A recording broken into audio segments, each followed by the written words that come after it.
ఓం సాయిరామ్. సమర్థ సద్గురు సాయినాథ్ మహారాజ్ కీ జై. మన సాయి బిడ్డలందరికీ నమస్కారం ఫ్రెండ్స్. ఎలా ఉన్నారండి? ఏం చేస్తున్నారు? అందరూ బాగున్నారు కదా? మన సాయినాథుని దయ వలన అందరూ బాగున్నారని, బాగుండాలని మనస్ఫూర్తిగా బాబావారిని కోరుకుంటూ ఆ సాయినాథుని కృపా కరుణ కటాక్షములు మనందరిపైన నిండుగా మెండుగా ఉండాలి అని మనస్ఫూర్తిగా బాబావారిని వేడుకుంటూ ఈరోజు వీడియో అయితే స్టార్ట్ చేస్తున్నాను. ఈరోజు సాయిబాబా సన్నిధి ద్వారా సాయినాథుడు మనకు అందించే సందేశం ఏంటి అంటే కనుక, బిడ్డ రాసి పెట్టుకోమ్మా, ఇప్పుడు 2-3 రోజుల్లో నీ జీవితంలో జరగబోయేది ఇదే. బిడ్డ తల్లి నీకోసమే జరగబోయేది ఇదే. ఇది నీ కంట పడిన క్షణం అసలు వదులుకోవద్దు. వదులుకున్నావు అంటే జీవితాంతం కూడా ఏడుస్తావమ్మా. బిడ్డ నిజంగా ఇది వదులుకున్న రోజు నీ దురదృష్టమే అని చెప్పాలి. ఎందుకంటే నీ జీవితానికి సంబంధించిన ఒక అతి ముఖ్యమైన విషయం, అతి ముఖ్యమైన రహస్యం ఈ వీడియోలో ఉంది. నీకు కావలసింది ఈ వీడియోలో నేను అందివ్వబోతున్నాను.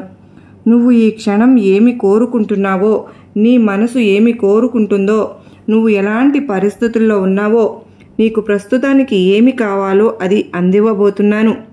అది ఏంటో నీకు తెలియాలి అంటే చివరిదాకా కూడా నా మాటలు విను తల్లి. చివరిదాకా వింటేనే నీకు అర్థమవుతుంది. ఎట్టి పరిస్థితుల్లోనూ వదులుకోకు అంటూ సాయినాథుడు అయితే ఈరోజు ఇలా అంటూ ఉన్నారు. మరి సాయినాథుడు ఇంతలా ఏప్రిల్ 15 లోపు అని ఎందుకు అంటున్నారంటే ఖచ్చితంగా తెలుసుకుని తీరాల్సిందేనండి. పరిస్థితి అసలు వదులుకోవద్దండి. ఎందుకంటే ఏప్రిల్ 15 తర్వాత మనకు ఎక్కువ ఏ కారణం చేతనైనా వదులుకున్నాము అంటే బాబావారు మనకు ఇవ్వాలనుకున్న సందేశం మనకు చేరకుండా పోతుంది. మనం వినకుండా పోతాం, మనం తెలుసుకోలేకపోతాం. ఆ తర్వాత బాధపడవలసి వస్తుంది. అయ్యో ఆ రోజు సాయినాథుడు అయితే మనకు కోసం ఒక సందేశాన్ని, ఒక సూచన, ఒక హెచ్చరికని తీసుకొచ్చారు కదా, దాన్ని వదులుకున్నాం కదా. బాబావారి మాట విని ఉంటే ఈరోజు ఈ పరిస్థితుల్లో మనం ఉండేవాళ్ళం కాదేమో అంటూ ఏడవవలసిన పరిస్థితి కూడా రాకుండా ఉంటుంది.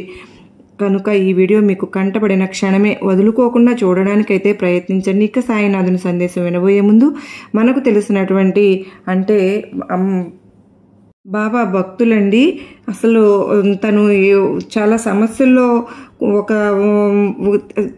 తెలియని ఒక గందరగోళంలో ఉన్నప్పుడు తనకు ఈ వీడియో అనేది కనెక్ట్ అవ్వడం జరిగిందంట. నిలకడగా ఉండేది కాదంట మనసుడు. ఎప్పుడు గొడవలు, ఆస్తి తగాదాలు, ఇలాగా ఎన్నో సమస్యలు వాళ్ళకు ఉంటూ ఉన్న టైంలో ఒక ఫ్రెండ్ ద్వారా ఒక వీడియో నాకు చేరింది అక్క. తర్వాత నేను బాబావారికి కనెక్ట్ అయ్యాను. ప్రతిరోజు సందేశాలు వినడం స్టార్ట్ చేశాను. ఒక్క పూజ ద్వారానే కాకుండా అన్ని రకాలుగాను మీరు నాకు సొల్యూషన్స్ అయితే చక్కగా మా ప్రాబ్లమ్స్ రిపీట్ అవ్వకుండా, మాకు ఎలాంటి ప్రాబ్లమ్స్ అనేది లేకుండా మాకు చక్కని పరిష్కారం అయితే బాబావారు చూపిస్తూ ఉన్నారు. మీ హ్యాపీనెస్ని నాతో ఇలాగే పంచుకోండి ఫ్రెండ్స్. ఇక ఈరోజు సాయినాథుని సందేశం వినే ముందు అందరికీ కూడా చిన్న రిక్వెస్ట్ అండి, మన వీడియోకి ఒక చిన్న లైక్ అయితే ఇచ్చి వీడియో చూడటం మొదలు పెట్టండి. ఎందుకంటే మీ లైక్ అనేది నాకు చాలా చాలా అమూల్యం ఫ్రెండ్స్. అలాగే వీడియో చివరిదాకా చూడండి. నచ్చినట్లయితే మీ ఫ్యామిలీ మెంబర్స్కి అందరికీ కూడా మన సాయి బిడ్డలకి షేర్ చేయండి. మన ఛానల్ని ఫస్ట్ టైం ఎవరైతే చూస్తున్నారో ఛానల్ సబ్స్క్రైబ్ చేసుకుని మీ సపోర్ట్ నాకు అందివ్వండి.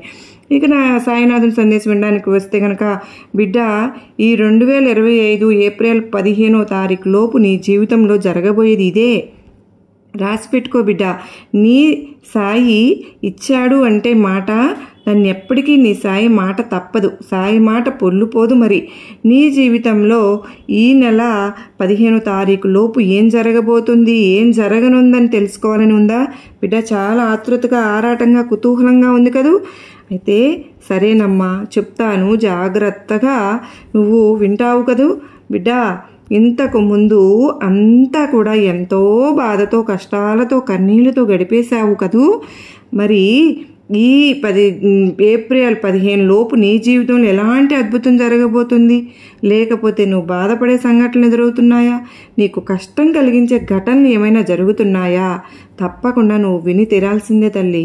వెంటనే నీ జీవితం ఎలా ఉండబోతోందో, ఈ 2025 సంవత్సరం అంతా కూడా నీ జీవితం అలా ఉండబోతుంది అన్నది నీకు అర్థమవుతుంది తల్లి.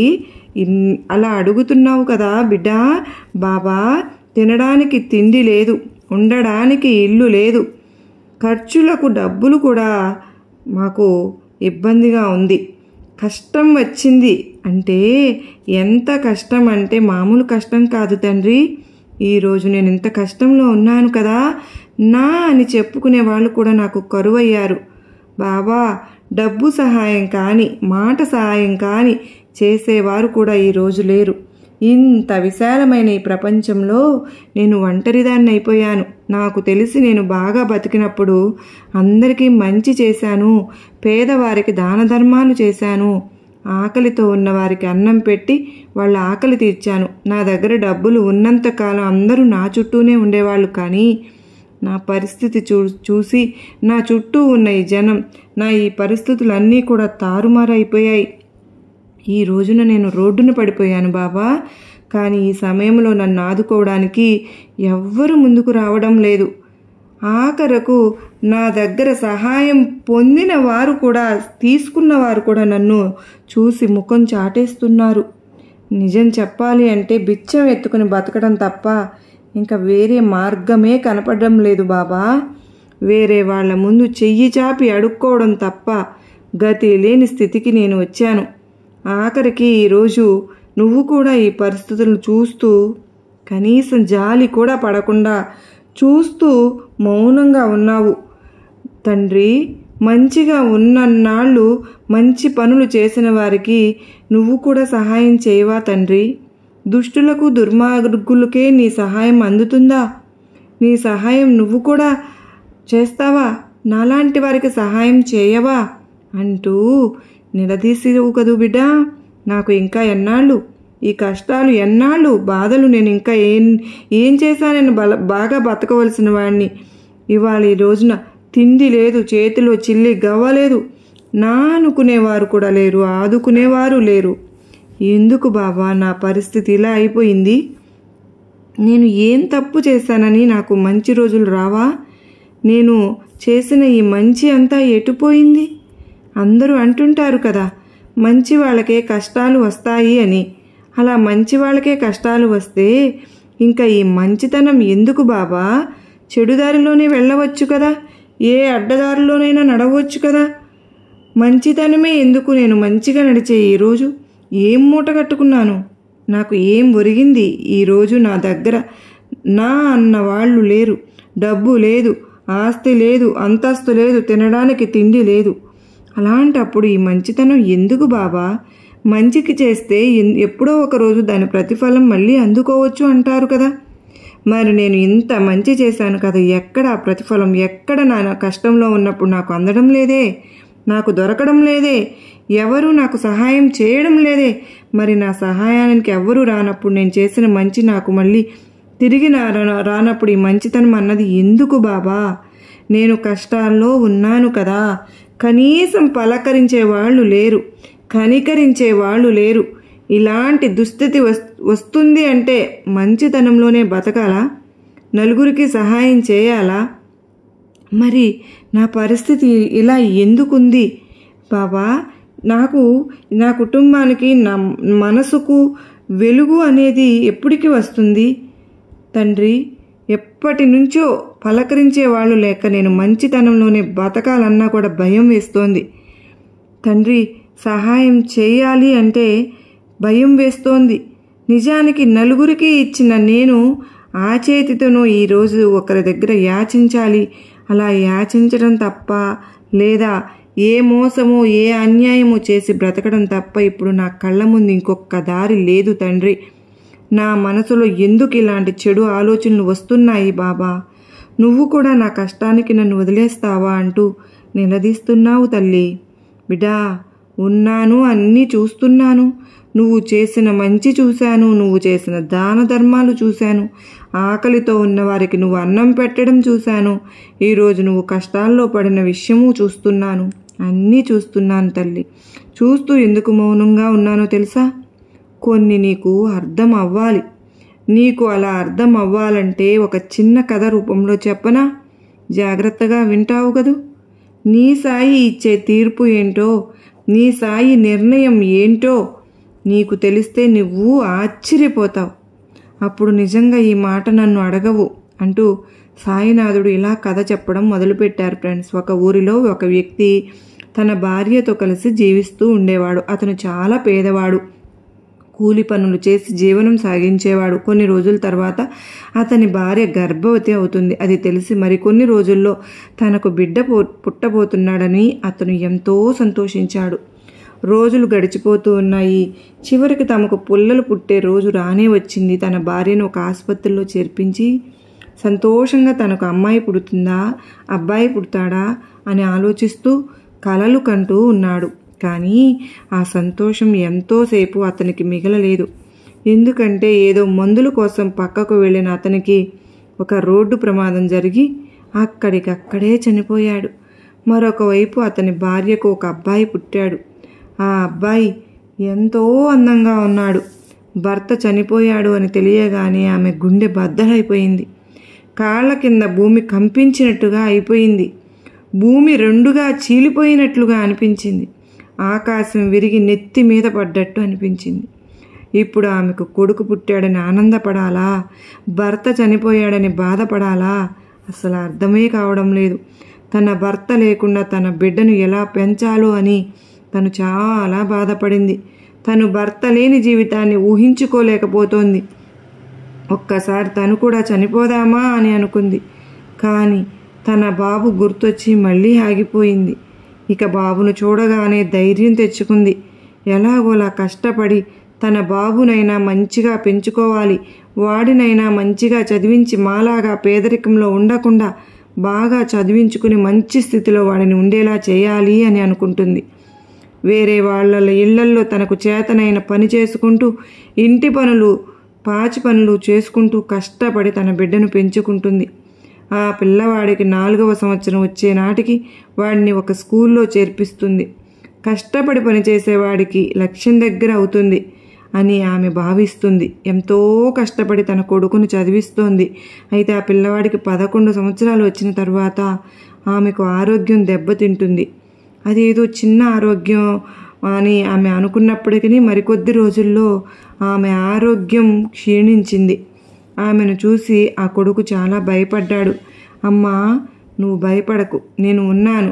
వెంటనే వెళ్ళి డాక్టర్ దగ్గరికి వెళ్ళి మందు తీసుకొస్తాను, అప్పుడు నీకు తొందరగా తగ్గిపోతుందమ్మా అని తన తల్లితో చెప్తాడు ఆ బాబు. ఆ బాబు మాటలు విన్న కన్న తల్లికి కళ్ళల్లో నుంచి నీళ్లు జలజలా రాలిపోతున్నాయి. ఎందుకంటే ఆమెకు తెలుసు, ఆమెకు ఎక్కువ సమయం లేదని, తను ఇంకా ఎక్కువ కాలం బ్రతకలేదు అని తెలుసు. తన మరణం తనకి దగ్గరకు వచ్చిందని తనకు అర్థమైపోయింది. ఒక పక్క బాబును వదిలి వెళ్ళిపోతున్నానే అన్న దిగులు, ఇంకొక పక్క నేను లేకపోతే నా బాబు ఏమవుతాడో అన్న బాధ, ఇంకొక వైపు నా అన్నవాళ్ళు కూడా ఎవ్వరూ లేరు, అయిన వాళ్ళు కూడా ఎవ్వరూ లేరు, నా బిడ్డను హక్కున చేర్చుకునే వాళ్ళు ఒక్కరు కూడా లేరు, పస్తులు ఉన్న రోజు కూడా పట్టెడు మెతుకులు పెట్టడానికి కూడా ఎవ్వరూ లేరు. నా బిడ్డను ఇలా ఈ భూమి మీద ఈ ప్రపంచంలో ఒంటరిగా వదిలి నా పాటికి నేను వెళ్ళిపోతూ ఉన్నాను. నా బిడ్డను ఎవరు చూసుకుంటారు అంటూ ఆమె చాలా బాధపడుతూ ఉంది. అప్పుడు ఆ బిడ్డతో ఇలా అంటుంది, బాబు, నా సమయం వచ్చేసింది. నేను మీ నాన్న దగ్గరికి వెళ్ళిపోతున్నాను. కానీ ఒక విషయం చెప్పనా, బాగా గుర్తుపెట్టుకుంటావు కదూ. నువ్వు నా కడుపులో ఉన్నప్పుడు నేను మీ నాన్న ఎన్నో కలలు కన్నాం. నిన్ను బాగా చదివించాలని, మంచి ప్రయోజకుడిని చేయాలని, నిన్ను ఒక విద్యావంతుడిగా, బుద్ధిమంతుడిగా తీర్చిదిద్దాలని ఎన్నో కలలు కన్నాం. మా కొడుకు మాలాగా పేదరికంలో జీవించకూడదని కోరుకున్నాం. కానీ నేను ఇప్పుడు ఆ కోరికను తీర్చకుండానే వెళ్ళిపోతున్నాను. నేను వెళ్ళిపోయిన తర్వాత నువ్వు బాగా చదువుకోవాలి, మంచి పేరు తెచ్చుకోవాలి, మంచి పేరు ప్రతిష్టలతో బ్రతకాలి. మీ నాన్నగారి పేరు ఎక్కడా చెడగొట్టకూడదు. మీ నాన్నగారి పేరు చెడగొట్టే పనులు ఏవీ కూడా చేయకూడదు. కష్టంలో ఉన్న 10 మందికి నీకు చేతనైన రోజు తప్పకుండా సహాయం చెయ్యి. బాబూ, నువ్వు ఏ రోజైనా సరే డబ్బు వెంట పరిగెత్తకూడదు. ఈ రోజుల్లో అందరూ డబ్బు కోసం చెయ్యరాని పనులు చేస్తూ ఉన్నారు. డబ్బు మోజులో పడి తమ తల్లిదండ్రులను కూడా పట్టించుకోవడం లేదు. నువ్వు ఎప్పటికీ అలా ఉండకు. మంచి పేరు ప్రఖ్యాతులు సంపాదించుకోవాలి. ఎవరి దగ్గర చేతులు చాచకూడదు. భిక్షం ఎత్తుకోకుండా బతకడం ఆధిపత్యానికి మూలం. భిక్షం ఎత్తుకోవడం అలవాటైతే అది సమాజంలో మనకు అగౌరవాన్ని తెచ్చిపెడుతుంది, సోమరిపోతులుగా తయారు చేస్తుంది అని చెప్పి ఆమె చనిపోయింది. అప్పుడు ఆ పిల్లవాడికి తన తల్లిదండ్రులు ఇద్దరూ కూడా లేరు. అతను ఒంటరిగా మిగిలిపోయాడు. అతను పేదవాడు అయినప్పటికీ తన ఓటమిని అంగీకరించలేదు. అతను చిన్న పిల్లవాడు అయినా అతని బంధువులు కూడా అతన్ని పట్టించుకోలేదు, దగ్గరికి తీసుకోలేదు. తన కోసం తన తల్లి సంపాదించిన కొంత డబ్బుతో కొన్ని రోజులు అయితే జీవించగలిగాడు. ఆ డబ్బు కూడా అయిపోయింది. ఇప్పుడు ఆ బాబుకి మరొక దారి లేదు. ఏదో ఒక విధంగా డబ్బు సంపాదిస్తేనే తన కడుపు నిండుతుంది. అతనికి ఎవరి దగ్గర భిక్ష ఎత్తుకోకూడదు అని తన తల్లి చెప్పిన మాటలు గుర్తొచ్చాయి. కనుక తను కష్టపడి పనిచేసేవాడు. పగలంతా స్కూలుకి వెళ్ళి సాయంత్రం ఏదో తనకు చేతనైన పని చేసి తనకు కావలసిన డబ్బు సంపాదించుకునేవాడు. వచ్చిన డబ్బులు కొంత స్కూల్లో ఫీజు కట్టి మిగిలిన డబ్బుతో ఆహారం తినేవాడు, తన కడుపు నింపుకునేవాడు. అలా ప్రతిరోజు అతను పని చేస్తూనే అతని చదువు అయితే చక్కగా చదువుకుంటున్నాడు. అయితే ఒకరోజు ఆ పిల్లవాడికి ఏమీ పని దొరకలేదు. దీంతో ఆ పిల్లవాడు ఆ రోజంతా ఆకలితోనే పడుకున్నాడు. అలా వరుసగా 3 రోజులు గడిచింది. 3 రోజుల నుండి ఏమీ తినకపోవడం వల్ల బాబు చాలా నీరసంగా ఉన్నాడు. ఒక చెట్టు కింద కూర్చుని ఆలోచించాడు. చివరికి అడుక్కుని తన ఆకలిని తీర్చుకోవాల్సిన పని పడుతుందేమో అని ఆలోచన వచ్చేసింది. కానీ అతని తల్లి చెప్పిన మాటలు అతన్ని ఆ పని చెయ్యనివ్వటం లేదు. కానీ ఏది ఏమైనా అడుక్కోకూడదని నిశ్చయించుకున్నాడు. తరువాత ఎవరినైనా సహాయం అడగాలని అనుకున్నాడు. భిక్ష అంటే తిరిగి ఇవ్వలేనిది, సహాయం అంటే మనకు చేతనైనప్పుడు చేసేది అని అనుకున్నాడు. అక్కడికి దగ్గరలోనే ఉన్న ఒక ఇంటికి వెళ్ళాడు. ఆ ఇంట్లో ఉన్న ఆవిడతో ఇలా అంటున్నాడు, అమ్మా, నేను ఈ సమయంలో మిమ్మల్ని ఇబ్బంది పెడుతున్నందుకు నన్ను క్షమించండి. నేను 3 రోజులుగా ఆకలితో ఉన్నాను. తాగడానికి మంచినీరు ఇస్తారా అని అడుగుతాడు. అతని ఆత్మగౌరవం తినడానికి అడగనివ్వలేదు. కానీ ఆ అబ్బాయి ముఖం చూసి ఆమెకు అతని పరిస్థితి అర్థమైంది. వెంటనే ఆమె లోపలికి వెళ్ళి ఒక గ్లాసుతో పాలు, తినడానికి కొన్ని లడ్డూలు తీసుకుని వచ్చింది. ఆ గ్లాసు పిల్లవాడి చేతికి ఇవ్వగానే ఆ గ్లాసులోని పాలను చూసి ఆ పిల్లవాడు చాలా సంతోషించాడు. ఆ ఆనందంలో తన అమ్మని తలుచుకున్నాడు. అమ్మా, నిన్ను చూస్తుంటే మా అమ్మ గుర్తొస్తోందమ్మా. నాకు తాగడానికి నీళ్లు ఇవ్వమని అడిగితే నువ్వు నా ఆకలిని అర్థం చేసుకుని పాలు ఇస్తున్నావు. ప్రతిఫలంగా నేను మీకు ఏమి ఇవ్వాలో అర్థం కావడం లేదు అని అన్నాడు. అప్పుడు ఆమె, బాబు, నాకు కూడా నీ అంత బాబు ఒకడు ఉన్నాడు. కనుక ఒక తల్లిగా బిడ్డ ఆకలి నేను ఈజీగా అర్థం చేసుకోగలను. నువ్వు నాకు ఏమీ ఇవ్వనవసరం లేదు. ముందు ఈ లడ్డూలను తిను, ఈ పాలను తాగు అంటూ ఆమె అంటుంది. కానీ ఆ పిల్లవాడు ప్రతిఫలంగా ఏదైనా అడగమని పదే పదే ఆమెను అడుగుతున్నాడు. ఆ బాబు మనస్తత్వాన్ని అర్థం చేసుకుని ఆమె, నువ్వు ఇప్పుడు నాకు ఏమీ ఇవ్వవద్దు. నువ్వు ఇవ్వగలిగినప్పుడు ఎవరికైనా పేదవారికి సహాయం చేస్తానని నాకు మాట ఇవ్వు అని అంటుంది. ఆ బాబు ఆత్మగౌరవం ఉన్నవాడు కనుక అలా చెబితేనే ఒప్పుకొని ఆ పాలు తాగుతాడని ఆమె అలా అంటుంది. చెప్పడం వల్ల అనుకున్నట్లుగానే ఆ బాబు చాలా సంతోషంతో ఆ పాలు తాగి తన ఆకలిని తీర్చుకున్నాడు. ఆమె చెప్పిన మాటలు గుర్తుపెట్టుకుని ఆమె పాదాలకు నమస్కరించి వెళ్ళిపోయాడు. తరువాత ఒకరోజు ఆమె తన బాబుని స్కూలుకి తీసుకువెళ్తుంటే అక్కడ ఆమె పాలు ఇచ్చిన బాబు కనిపిస్తాడు. ఆ స్కూల్లోని హెడ్ మాస్టర్ని అడిగి ఆ బాబు గురించి అన్ని వివరాలు తెలుసుకుంటుంది. అన్నీ తెలిసిన తరువాత ఆ బాబు గురించి చాలా బాధపడుతూ ఆ బాబు ఫీజు ఆమె కట్టాలని, దానివల్ల ఆ బాబు ప్రశాంతంగా చదువుకోగలుగుతాడని అనుకుంటుంది. అతని ఫీజు ఆమె కడుతుంది అంటే ఆ బాబు ఒప్పుకోడు. కనుక ఆ బాబు పరిస్థితిని చూసి ప్రభుత్వమే ఆ పిల్లవాడికి సహాయం చేస్తుందని, పిల్లవాడి ఫీజు కడుతోందని చెప్పమని హెడ్ మాస్టర్ని అడుగుతుంది. నా పేరు చెప్పకండి అని అంటుంది. హెడ్ మాస్టర్ సరే అనడంతో ఆ సంవత్సరం మొత్తం ఫీజు ఆమె కడుతుంది. అలాగే ప్రతి సంవత్సరం కూడా కడుతూనే ఉంటుంది. కొన్ని సంవత్సరముల తర్వాత ఆ బాబు మరొక నగరానికి వెళ్ళి చదువుకోవాల్సి వస్తుంది. ఆమెకు సహాయం చేసే అవకాశం భగవంతుడు నాకు ఇంతవరకే కలిగించాడని, ఎక్కడున్నా ఆ బాబు సంతోషంగా ఉండాలని ఆమె కోరుకుంటుంది. 25 సంవత్సరాలు గడిచిన తరువాత ఆమె కొడుకు పెద్దవాడు అవుతాడు. అతను కూడా ఒక వ్యాపారస్తుడు. అతను కూడా చాలా మంచివాడు. ఆమెకు ఆరోగ్యం అనేది క్షీణిస్తుంది. ఆమెకు క్యాన్సర్ ఉందని ఆ నగరంలో పెద్ద క్యాన్సర్ ఆసుపత్రికి తీసుకువెళ్ళమని చెప్తారు. అక్కడికి వెళ్తే చాలా డబ్బు ఖర్చు అవుతుందని, అంతా తమ దగ్గర లేదని తన తల్లి చెబుతుంది.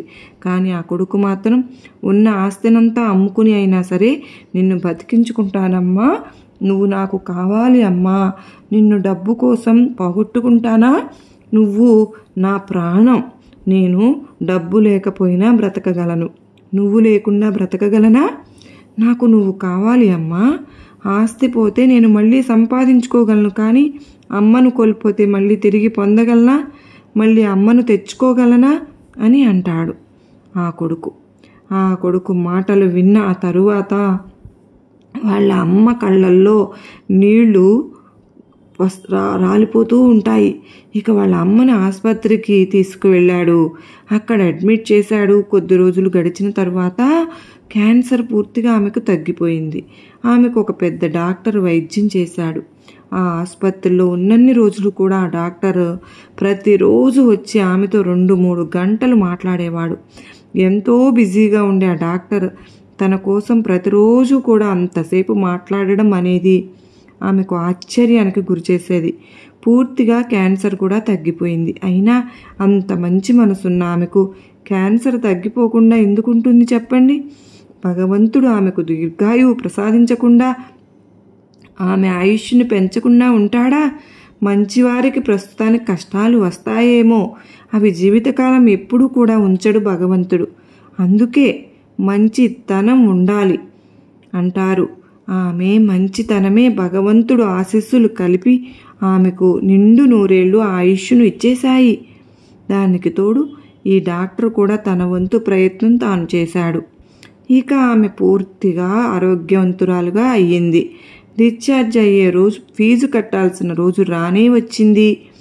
అయితే ఇక ఆ రోజు ఆ డాక్టర్ ఆమెకు బిల్లు వేసి పంపించాడు. ఆమె కొడుకు ఆ బిల్లును ఓపెన్ చేశాడు. వెంటనే ఆమె తన కొడుకు చేతుల్లో నుంచి ఆ బిల్లును తీసుకుని తెరిచి చూసింది. బిల్లు ఎంత అయిందో, నా బిడ్డ కట్టగలడా, ఎంత డబ్బు అయిపోయిందో అంటూ కంగారుగా బిల్లును లాక్కుని ఆమె ఓపెన్ చేసి చూసింది. అందులో రాసి ఉంది చూసి ఆమె కళ్ళల్లో నీళ్లు తిరిగాయి. ఎంత బిల్లు వేశారమ్మా అని కొడుకు అడగ్గా చూడమని అతనికే ఇచ్చింది. అందులో 25 సంవత్సరాల క్రితం ఒక పిల్లవాడికి 1 గ్లాసు పాలు, తినడానికి లడ్డూలు ఇచ్చి అతని ఆకలి తీర్చి మరి అప్పుడే బిల్లు కట్టేశారు అని రాసేశాడు. అది ఉంది. అది చూసి ఆ కొడుకు ఆ విషయం గురించి అడగ్గా 25 సంవత్సరాల క్రితం తను ఆ బాబుకు చేసిన సహాయం గురించి కొడుకుకు చెప్తుంది. దూరంగా ఉండి ఇదంతా గమనిస్తున్న డాక్టర్ ఆమె దగ్గరకు వచ్చి ఆమె పాదాలకు నమస్కరించాడు. ఆమె సంతోషంతో ఆ డాక్టర్ని పైకి లేపి కళ్ళల్లో నీళ్లు పొంగి పొర్లుతుంటే ఆ డాక్టర్ని గుండెలకు హత్తుకుంది.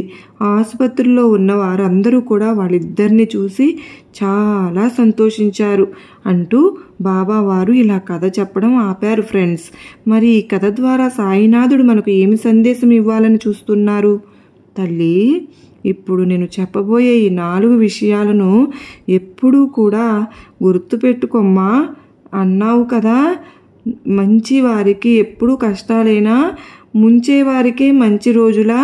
మంచితనం పనికిరాదా? దాన ధర్మాలు, సహాయాలు చేసేవారు ఎప్పుడూ కష్టాల్లో ఉండాల్సిందేనా?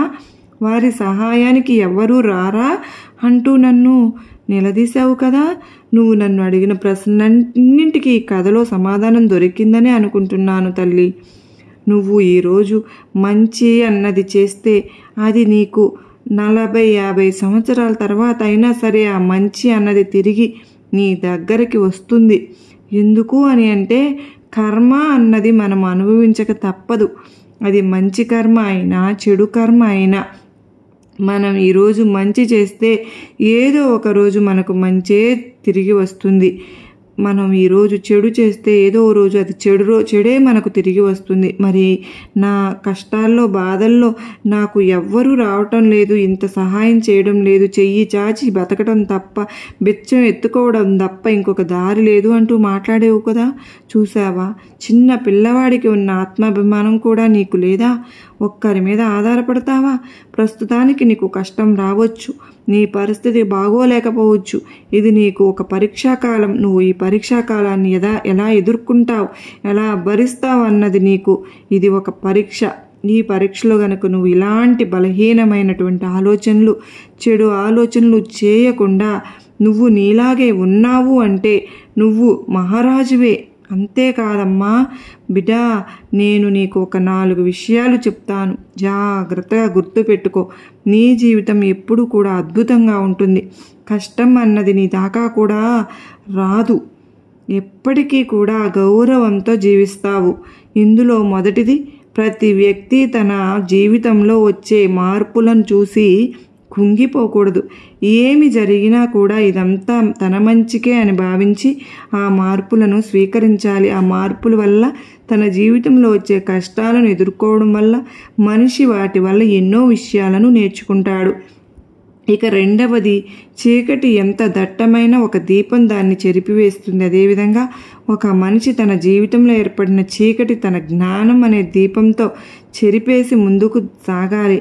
ఇక మూడవది, ఇతరులకు సహాయం చేయండి. నువ్వు ఇతరులకు సహాయం చేశావు అంటే దానంతట అదే నీకు ఏదో ఒక రోజున తిరిగి వస్తుంది. ఇతరులు కష్టాల్లో ఉన్నప్పుడు నువ్వు చేసే సహాయం చిన్నదైనా అది వారికి ఎంతో ఊరటను కలిగిస్తుంది. ఇక నాలుగవది, ఎంతో కష్టంలో ఉన్నా సరే ఒకరి దగ్గర ఎప్పుడు కూడా యాచించకూడదు. బిచ్చం ఎత్తుకుని తింటే వారికి కష్టపడకుండా తినడం అలవాటు అవుతుంది. ఒక మనిషి కష్టపడకుండా విజయాన్ని సాధించలేడు. కనుక బిచ్చం ఎత్తుకోకుండా, ఒకరి దగ్గర చెయ్యి చాపకుండా కష్టపడి సంపాదించుకున్న దానితో నీ ఆకలి అన్నది నువ్వు తీర్చుకో. అప్పుడే నీకు ఈ సమాజంలో గౌరవము, విలువ దక్కుతాయి. బిడ్డ, అర్థమైంది కదూ? నీ సాయి చెప్పిన ప్రతి మాట కూడా నీకు అర్థమైంది కదా. అలాగే నేను కష్టాల్లో ఉంటే కూడా నా తండ్రి, నా సాయి నన్ను వదిలేశాడు, పట్టించుకోవడం లేదు అని నువ్వు భావిస్తున్నావు కదూ. నీ ఆలోచన తప్పు తల్లి. ఈ 2025 సంవత్సరం ఏప్రిల్ 15వ తారీఖు లోపు నీ జీవితంలో ఒక అద్భుతం జరగబోతోంది. నీ ఈ కష్టాన్ని తొలగించడానికి ఏదో ఒక రూపంలో నీకు సహాయం అందుతుంది. అది నీ స్నేహితుడి రూపంలో కావచ్చు, నీ బంధువుల రూపంలో కావచ్చు, నీ అయిన వారి రూపంలో కావచ్చు, నువ్వు ఇష్టపడిన వారి రూపంలో అయినా అవ్వవచ్చు. అది స్వయంగా వారే వచ్చి నీకు వారి సహాయాన్ని అందించవచ్చు. లేదా నువ్వు ఈ కష్టం నుంచి ఎలా బయటపడాలో నీకు వాళ్ళు సలహా ఇవ్వడం ద్వారా అయినా సరే కావచ్చు. కానీ బిడ్డా, గుర్తుంచుకో, ఈ ఏప్రిల్ 15 తారీఖు లోపు మాత్రం నువ్వు కోరుకుంటున్నది, నువ్వు ఆశించింది నీ జీవితంలో జరుగుతుంది. ఇక ఈ 2025 ఏప్రిల్ 15 నుంచి ఇక మీదట నీ జీవితంలో అన్ని సంతోషాలే. ఈ కొత్త సంవత్సరాన్ని, ఉగాది తరువాత నువ్వు కొత్త జీవితంలో అడుగు పెట్టబోతున్నావు. అలా నువ్వు ఉండేలా నీ బాబా నీకు ఆశీర్వాదం ఇస్తున్నాను. నీకు అంతా మంచి జరగాల, నీ బాబా చూసుకుంటాను, నువ్వు దేనికి భయపడకు, కుంగిపోకు, కుమిలిపోకు అంటూ సాయినాథుడు అయితే అత్యద్భుతమైన సందేశాన్ని ఈరోజు మనకు అందించారు కదా ఫ్రెండ్స్. ఈ సందేశం మీ అందరికీ కూడా గొప్ప నమ్మకాన్ని, ధైర్యాన్ని కలిగించింది కదూ, నచ్చింది కదూ. నచ్చినట్లయితే మరికొంతమంది సాయి బిడ్డలకు షేర్ చేయండి. అలాగే మరో చక్కని సాయినాథుని సందేశంతో మీ అందరినీ కలుసుకునేంతవరకు మీరందరూ కూడా అష్టైశ్వర్యాలతో ఆరోగ్యంగా ఎప్పుడు కూడా ఆనందంగా ఉండాలి అని చెప్పి సాయినాథుని మనస్ఫూర్తిగా మరొక్కసారి వేడుకుంటూ, అందరూ బాగుండాలి, అందరిలో నేను బాగుండాలి అని బాబా వారిని కోరుకుంటూ మరో చక్కని సాయినాథుని సందేశంతో సాయంత్రం కలుసుకుంటాను ఫ్రెండ్స్. అంతవరకు అందరికీ నమస్కారం అండి. ఓం సాయిరామ్. సర్వే జనా సుఖినో భవంతు, లోకా సమస్త సుఖినో భవంతు. ఓం సాయిరామ్, ఓం సాయిరామ్, ఓం సాయిరామ్, ఓం సాయిరామ్, ఓం సాయిరామ్.